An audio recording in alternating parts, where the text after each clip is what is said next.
Hey, good morning and good evening from Michael and Texas Jake.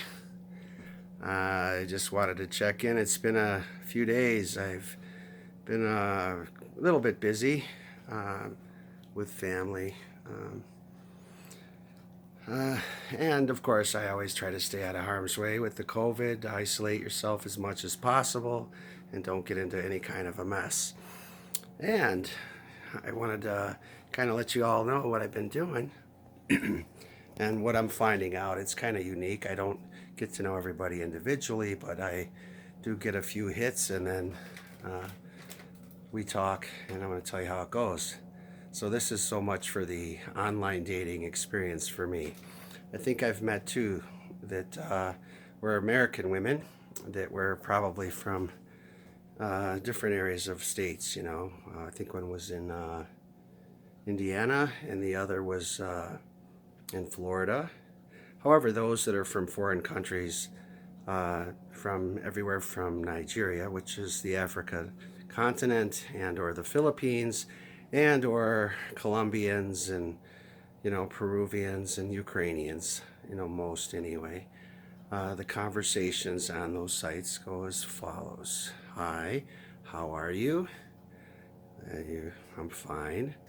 And then you're kind of lured, through different apps to, hopefully have a more of a fluid conversation.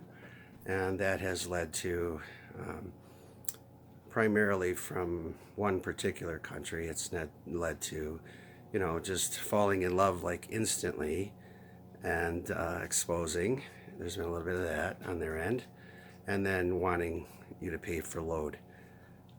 So that seems to be the consensus of what's going on those sites. So, not to pick on any particular country, uh, I don't know much about the others. It seems like there's divorce is allowed in those countries. But in the Philippines, it seems like depending on the length of time that they were separated, seems to have something to do with it. Meaning, if it's been 5 years, 10 years, that kind of gives them, a license to, to pursue happiness and longevity in a marriage. And one of the Filipina sisters there, who one of my favorite anyway things that she did was she was trying to let the Filipina women know what an American would require in a relationship, what he expects, how he feels about, the leave thy mother and father and cleave to your husband and you become one flesh, because that's a biblical thing. We're all about family. However, she kind of hit the nail on the head by saying that, when you're in a relationship, especially with somebody else, because we, as men, good men, have been taught a lot of things by our parents. That's the whole concept of living here and in this country, is that in order to get ahead you have to know things, know people, work towards things, be efficient in many different areas, some more than others. By admission, and I've alluded in my past videos, I have attention deficit disorder, and I live in constant pain because I've had injury to my back when I was younger, and it was quite severe. So it's just at my age, it kind of catches up to you. But throughout my life, I've had to kind of deal with that and a condition that I was not medicated for. And because of that, I've picked up a lot of different characters. And I don't mean that like as it's a psychosis. I mean that I am interested in so many different things: culture, foods, music. I play many instruments, but none of them well enough to do anything with it. And I know things about medicine. I'm a massage therapist.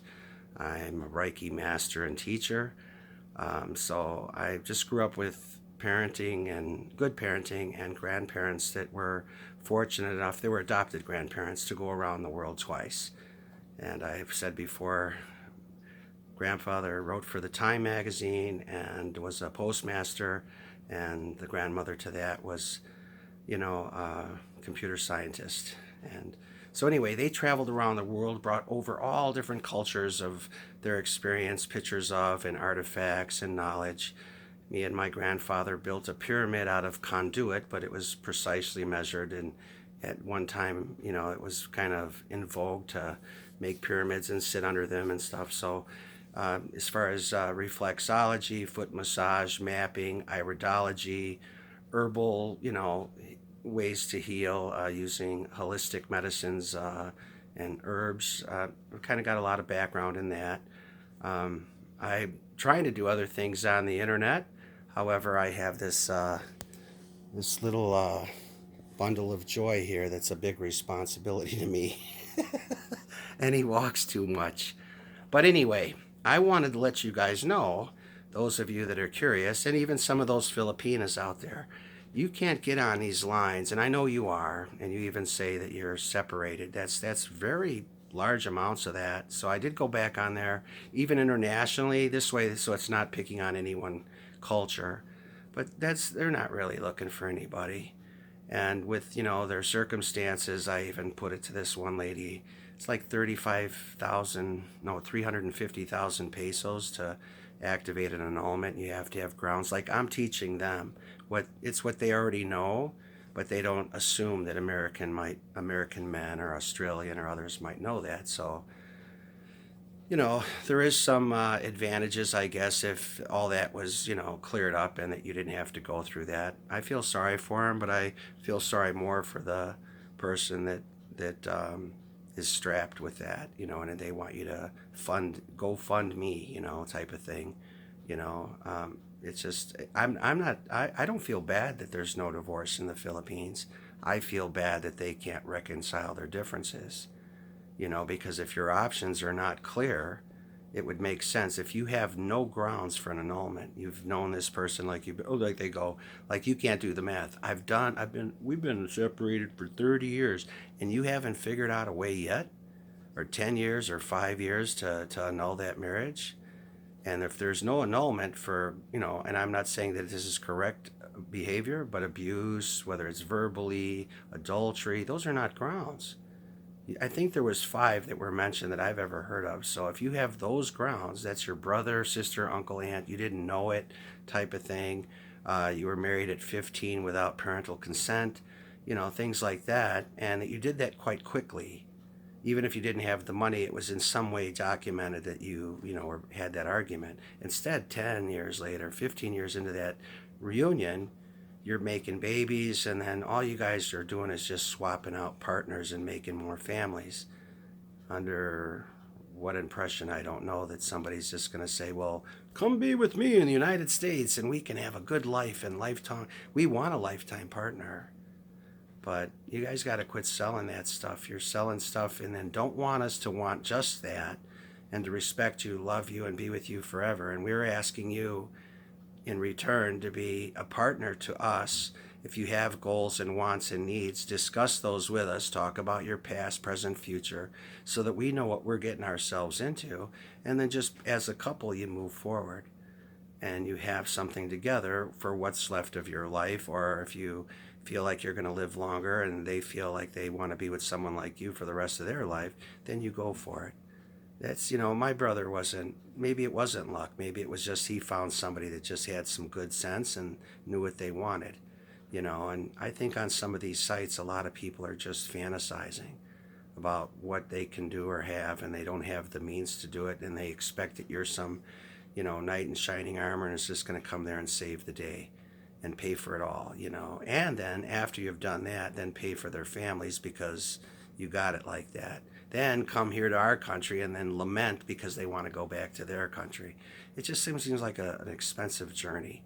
You have to find people online that are, if they're serious about a relationship and about a lifetime relationship with somebody, especially, I would think American men, I'm hoping anyway, you have to have some kind of, mapped out goal and how you're going to do it. And you got to bring that to the table, not with any lies or half stories, but with your truth, with your dignity, even if it's in your throat, about who you are and what you're going to need. You better discuss that and not be, looking for people already right off the top of getting on these sites, pay for my load, because you know what they're really asking you to do? to just be their little chumply, that's just gonna just pay to look at their bottoms or whatever they got. Probably doesn't even belong to, I mean, it's theirs to do that, I guess, but somebody else's wife or mistress, or it's a business, and they're not treating it like it's a real pursuit of happiness and some kind of, long-term goal. That's been my report. That's been my experience. I've just been on 10 days, but I'm seeing so much of that I just thought I would share it with you. I'm doing my thing over here. Earlier today, I was doing some karaoke from everywhere from Santana and playing my congas. I was Neil Young. I played the harp and guitar or piano, and I just like to just get into things like that and karaoke. It's kind of a lot of fun, and I'm not good, but I try, and just for all of you, this is for my Filipina people out there, because I know you guys can just walk out the street and hear that karaoke going, and I don't even have the music. I do have the music. I just can't do that and record at the same time. I haven't figured that out yet. But I just give you I wish I could though. I don't know what this thing. What was I? Have you ever heard this one? And it's just you always want that rock and roll, but I can't do rock and roll. I was thinking, oh yes, I'm a great pretender. Pretending that I'm over you. Stuff like that. So I like to do it. I wish that I was with some of you and just having some good times, maybe a cold beer and some hot sun. And, I really hope that, all of us in this world, that we get it together and, get with good people and, know what you want, know where you're going. Always do something good along the way. Be a brother, be a sister, be a mother, be a father, and be a good example to everybody that you come encounter with. And you know what? Maybe I don't know. I'm going to tell you this. It's a joke sometimes, but it's not funny, especially when you're playing with an emotion of somebody else. They're in fantasy land and you're sincere. So it's like they want the knight in shining armor. And you know what? It's funny because I have all these things, it's real, all that stuff. I like to wear it sometimes, my swords and helmets and such, and the mesh, that I've got all that garb, But I did it I have it because I wanted to see. Real men used to wear that, and they were like, I think this is a famous picture, and I'm going to share it with you. I like this one in particular, and I think it is a French picture, but I'm not sure, but it's in the museums. And I had it. I don't have it properly framed, but because I broke the frame at one time, but I just still wouldn't want to do it. Let me see if you're going to get a look at that. Okay, so I don't know if you can see it in that lighting. All right, let me see. I'll just do it like that. Now, this is my understanding, and of this picture, and I don't know if it's how it goes, but all right. Here's a soldier or a person that might have been at the time of the Renaissance, maybe, and they were the time when they were, and she's luring him, getting his attention, but he's in quest. And I believe this is his dagger, to her belly, as if to say, I have a quest. I have to, give my duty. But she's being, I don't know. I don't know the story, but there is a story. Look it up. Look at the picture and then look it up. I don't really have the details on that. I'm sorry. Let me put this away. All my charts, my medical charts here. Anyway, I got to do better. I got to get a better frame for this picture because it is really nice and it does have a story. But, the guys, I think they're just getting wise to, some of these girls. And, it's just, what? Look, just get real. what can you do? What can't you do? What do you want to do? When you do it, after you've done it, are you going to be content? If you're not, don't get involved. And that's for all these people, because I think about it sometimes, especially family oriented people, and that are so used to like big families and children and uncles and aunts and all that. You can come here to the United States and it's going to be just you and your husband, or you and your man, and if you have a dog, you're lucky, and if he doesn't have little ones, and most likely wouldn't, especially at my age, running around, maybe grandchildren, if that. But if you're not in each state that they're living in, that's not going to be a reality either. So, my biggest worry is, as it would be mine, you get somewhere like that and it's not what you thought it was, or there's a lot to do here in the United States. There's a lot going on. It's very pretty, I'm sure, in some of those other countries. And I've seen some pictures, man, some beautiful women standing in front of mountains and oceans and lakes and etc. And you know what? You just definitely want to go there. But it just seems like, I don't know what the real thing is about coming here. But even if you did, you can't turn back sometimes. We don't always have the means, the financial means, to just jump on a plane like some movie star that's going to take a jet to the Philippines at your discretion. So you got to give all that some serious thought. And I've been doing that a lot myself too. That's why, if you're, saying or advertising you're not willing to relocate, that's probably more honest than not being, and vice versa, So, best thing to do is read those profiles, see what their motives are. You're going to find out real quick that a lot of them are just soliciting to other websites, or wanting load time, and or separated and married, although 10 years. That gives you a better idea of, it's going to take forever for either side to afford that. And they most likely won't have the grounds for any of that. So it's just an insanity. It's insanity.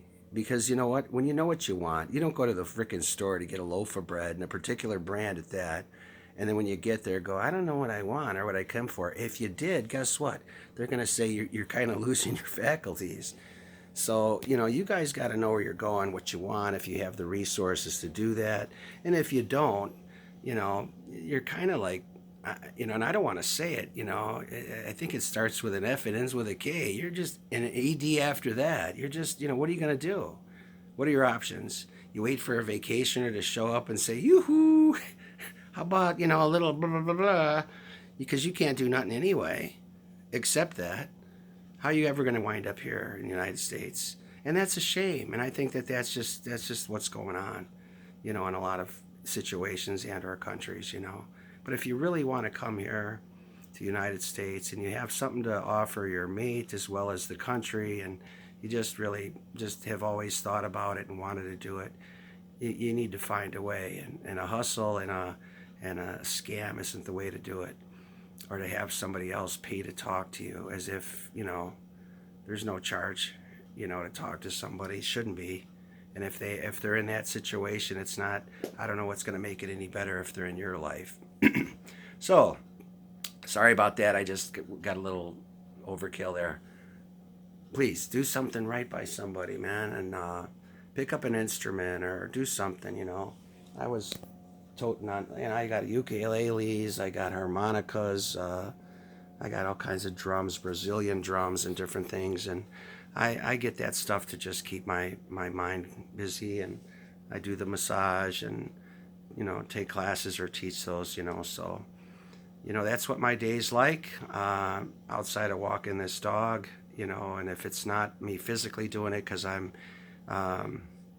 moderating my activity, I'm mentally doing it. So and that's from ADD, I guess. I just can't stay dormant. That's why I'm doing this too. And also as like a public service, to just tell people that, before you experience it or pay that money to go on there, and it's like playing the lottery, man. And I used to sell insurance too at one time for actually State Farm. There was a broker in Florida I worked for. And he couldn't believe that I was selling all these policies because, there's statistics either side. You're going to die statistically, biblically, whatever, and it's all measured by scales, right? So I would sell the insurance saying this: you're gonna die. That's not a doubt. We haven't invented we live forever unless it's, that we go to our Heavenly Father, and then, if that's what you believe, and then we have life in that manner, and that's a different thing and a different time in our journey that we'll ever get there if we do. Okay, so that being said, you know, what are the odds, that you're going to not die, right? Well, even if it's from 1 to 100, you can count your age at 365, and biblically, again, statistically, that's how they sell insurance with underwriters. But I would pull out a lottery card, and on the back of that lottery cards, it's like one in like billions of a chance that you're going to win. Yet we play that and we hope for that without paying any attention to the other side of that. Is that you're going to die, you're going to leave somebody behind, and it's good to have a policy of sorts so that that person is provided for. And you can't assume, the Bible also says this, that it's going to be the older guy and not the younger girl, because that can happen too, because no one knows what their day or hour is or how it's going to go down. Time and for unforeseen occurrences befall us all, So old people die, young people die. I died at 9, but was revived and in a coma and in a hospital for a year, drug under a car. I've had a lot of experiences like that, more than one. And one drug related, and this was all in my youth, of course, and one, in that manner. So we have to live life, do right by others, that's all, and don't scam nobody. We're going, all of us are going through life right now with a lot on our plate with this COVID, and we're separating and yet collective, we're going to be in a lot of trouble, and I think somebody alluded to this too, and it was really disheartening because of the isolating of people, putting people in their little houses and saying you can't go out, and there's nothing open anyway, or they don't have those provisions anymore. So there's going to be a mass quantity of children that are going to come out of the Philippines, and I don't know about other countries, but I've kind of concentrated on the Philippines. I'm picking on them, I guess they might think, but I'm not. I enjoy Asian culture, and I'm just seeing how a lot of that's being destroyed by just the thinking, and they're thinking, well, we can, I don't know, it's like they haven't caught up yet, or maybe they have all along, and they're selling something that you'll never have, or that they don't have the money for, and that's just really what's sad. And if that's amplified, and somebody alluded to that, as it is amplified and they have more responsibilities, children, mouths to feed, whatever, the hustle or the game is going to get more intense. So whether it's out of the African culture, the Ukrainian culture, the Philippine culture, or the American culture, Australian culture, French culture, wherever, Colombian, wherever these people, whatever they're thinking, if that's going to be the game or what we're going to play on the internet, then let's just call it what it is. It's a game, and there's no one with a serious heart or mind. And just watch your back. That's my best advice. But be good always. Silent as or what is it? Is cautious as a snake, but silent as the dove. Or not the dove. The dove coos, right? Silent as a lamb, and they beat too. So I don't know. We're all fucked. Excuse me. You have a good one. It's good talking to everybody. Stay good out there, all right? And let's get through this together, this COVID and this crisis of online dating, and let's find somebody that's decent and good and knows where they're going in life. And if it's you, I want to talk.